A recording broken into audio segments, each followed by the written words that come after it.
à Pascal Duprat qui est fâché, qui est grognon dès 9h36 en direct. Pascal, qu'est-ce qui se passe, Oui, mais je comprends pas cette campagne. Enfin, si, je la comprends.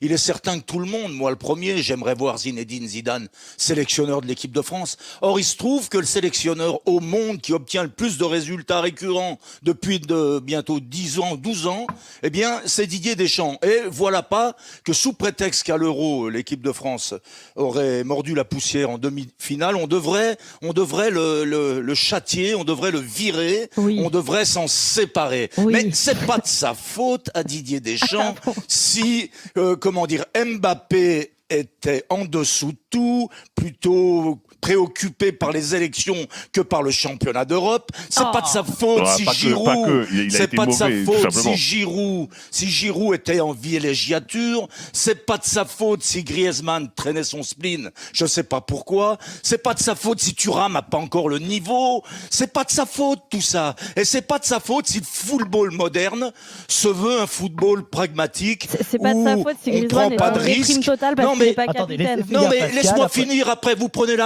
j'en ai fini d'être fâché. Vous savez quoi, la meilleure des réponses? Je suis pas, Didier Deschamps, jusqu'à preuve du contraire, il me donne pas de boulot. C'est pas mon ami, c'est quelqu'un que je respecte pour les résultats qu'il obtient, pour la carrière qu'il accomplit, pour sa continuité, pour sa suite dans les idées. Si j'étais à sa place, je vous promets que même si Diallo me reconduit, je m'arrête, je démissionne et je vais dans une autre sélection qui va m'accueillir les bras tout de suite pour obtenir des résultats. Voilà ce que je ferais si j'étais à sa place. Alors, je vous dis un grand non, c'est pas une erreur, c'est simplement une incongruité qu'il reste et qu'il prenne pas son courage à deux mains et qu'il se barre pas. Voilà ce que je souhaiterais. Ouais, là, arrête, il serait érigé au nom des grands. Va-t'en Didier, et va prendre une autre sélection, un autre club, et fais gagner cette autre sélection ou cet autre club. Mais pourquoi partir? Parce que il est mal aimé, c'est ça? C'est ce qu'il ferait partir? C'est ce que tu veux dire? Mais ça, c'est franco-français. On brûle ce qu'on a aimé tout le temps. Non, mais Pascal, c'est pas franco-français. Toujours pareil. Mais c'est quand même l'inverse qui serait juste problématique. Ne pas se poser la question de sa reconduction à la sortie de 7 € précisément. Il n'est pas reconduit déjà, Marie. Il continue. Si tu veux. Non, mais alors, je vais reformuler parce que Fred est sur la sémantique. Ne pas se poser la question de la suite de Didier Deschamps dans cette équipe à la sortie de 7 € là qui a quand même été quand tu as fait une demi-finale et que c'était l'objectif, ça serait dingue. Au bout de 15 ans de carrière en équipe de France, ça serait quand même très bizarre. Non, mais c'est vrai que dès que tu as accompli un objectif, il faut s'arrêter. Dès que tu as accompli un objectif, il faut le virer directement. L'objectif, c'était la demi-finale, il l'a fait. C'est quoi les derniers résultats en Coupe du Monde avec Didier Deschamps? C'est quoi ces résultats? C'est ça le sport. Non, mais le sport, c'est les résultats. Merci Fred, laisse-moi parler. Merci Fred, je suis venu exprès des Alpes et je vais repartir. Et moi, je viens de Limoges, je sais que c'est peut-être plus loin. Vas-y Marie, reste encore un petit peu avec nous. Au-delà de cette question qui me paraît juste tout à fait logique de se poser, surtout quand on sait qu'il y a Zinedine Zidane qui frappe à la porte, dans la forme. Moi, j'ai un sport freestyle où ce que tu proposes, l'esthétisme est hyper important.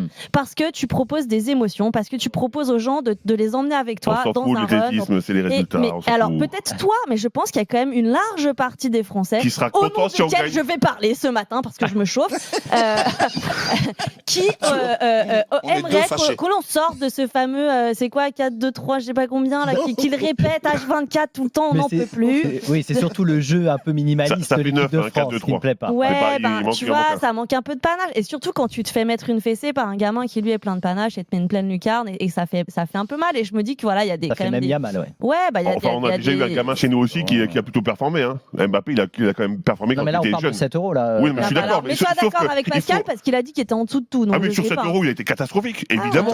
Mais là, en quoi Deschamps, c'est sa responsabilité? Mais c'est lui le chef, c'est quand même lui le coach. Tu me dis Griezmann, il tire la gueule, et tu m'étonnes. Mais tu m'étonnes qu'il est pas content. Enfin, je veux dire, c'est peut-être quand même bien un petit peu de la responsabilité de Didier Deschamps si Antoine Griezmann il est tout tristoun quand même. Mais évidemment, mais là c'est Pascal qui l'a dit. Dieu sait qu'il a couru, il a fait honneur au maillot quand même. Bon, moi je trouve que la question est légitime. Simon va nous en dire plus. Merci. C'est bon, Tu donnes la parole. Oui, Elle a fait le coup, Marie, elle est chez elle. Marie, là, elle est à la maison. Fred, tu parles après, hein, Fred. Voilà, elle a fait appel à un ami, elle a le droit. Simon Dutin. Exactement, le coup de fil à un ami, c'est sympa de me laisser en placer une. Pascal, il est dans l'anaphore. Moi, président de la fédération, comment reprocher à Deschamps que Mbappé soit pas bon? Excuse-moi, quand un joueur est pas bon, l'entraîneur peut être comptable de ça. Comment expliquer que t'as dit quoi, que Olivier Giroud, c'est pas de sa faute s'il était en villégiature, c'est quand même de sa faute s'il n'est pas rentré sur le terrain, s'il était jamais aligné au coup d'envoi, s'il l'a emmené alors pour ne pas le faire jouer et le traiter vraiment comme un valet après son passif en équipe de France.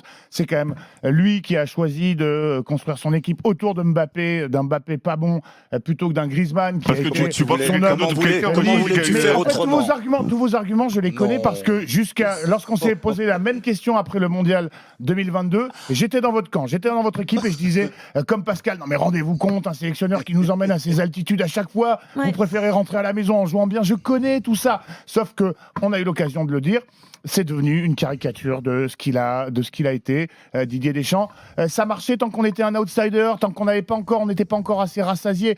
Il manque du gras là maintenant. Nos confrères du Parisien ont publié hier un sondage de Odoxa qui nous dit que 51% des Français, ils en ont ras-le-bol. Non mais c'est sûr que les gens votent c'est une certitude. Bravo le Parisien. Pascal, je précise, c'est 51% des fans de foot interrogés. C'est important. 51% des fans de foot interrogés souhaitent que Deschamps s'en aille. Tu dis que Deschamps il sera accueilli à bras ouverts. Deschamps, tu le fais disputer 3 matchs à la sélection espagnole, comme avec le jeu qui est pratiqué par les Bleus. C'est dehors. Même s'ils ont gagné leurs 3 matchs, il faut arrêter au bout d'un moment. On est devenu une des plus grandes nations du football. C'est du déni. On est devenu une des plus grandes nations du football. Il faut proposer autre chose. On n'a pas mis un pion dans le jeu. Il n'y a pas une combinaison. Il n'y a pas un jeu à 3. Pascal, toi, l'entraîneur, il n'y a pas une combinaison. On joue sur des mecs. On joue avec des mecs qui vont vite. On espère que le ballon va arriver dans la boîte et qu'on va enfin marquer un but. C'est grotesque. Ça devient au bout d'un moment. Laisse-moi donner du sens au débat. On n'a même plus envie de gagner comme ça. On n'a même plus envie de se qualifier. Parce qu'on ne gagne pas. On se qualifie parce qu'on fait match nul. Il faudrait donner la main à Pascal, s'il vous plaît. Reprenons juste les phases qualificatives pour étayer ce que je viens de dire auparavant.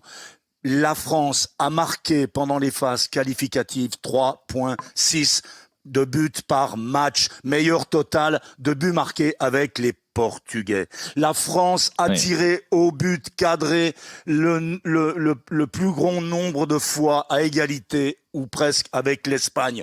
Donc son jeu s'est liquéfié du jour au lendemain, est devenu emmerdant. Non, parce que ses joueurs phares étaient en dessous de tout. Voilà l'explication. C'est pas parce que Deschamps il a un football ennuyeux. Tu t'es ennuyé toi au Qatar? Oui. La première mi-temps contre l'Argentine, tu t'es ennuyé. Mais après tu t'es pas ennuyé. Tu tenais pas en place sur ton fauteuil. T'étais comme un fou sur ton fauteuil. Tu faisais des roulades sur ton fauteuil à chaque fois qu'Mbappé marquait un but. Alors arrête de me dire que tu t'es emmerdé au Mondial au Qatar, c'est pas vrai. Moi simplement je te dis, je te répète. Toi, cette phrase je la comprends pas. On doit être éliminé, on n'est pas éliminé, on fait encore une demi-finale, on fait une finale de Coupe du Monde. Faut arrêter de dire on aurait dû, on aurait pu. Non, on a fait des résultats, il a fait ce qu'on lui a demandé. Non mais tu sais bien que dans le sport co, il y a ce que tu renvoies, il y a la réalité du terrain. Oui, la réalité du terrain, c'est quand tu gagnes ou quand tu es bien placé.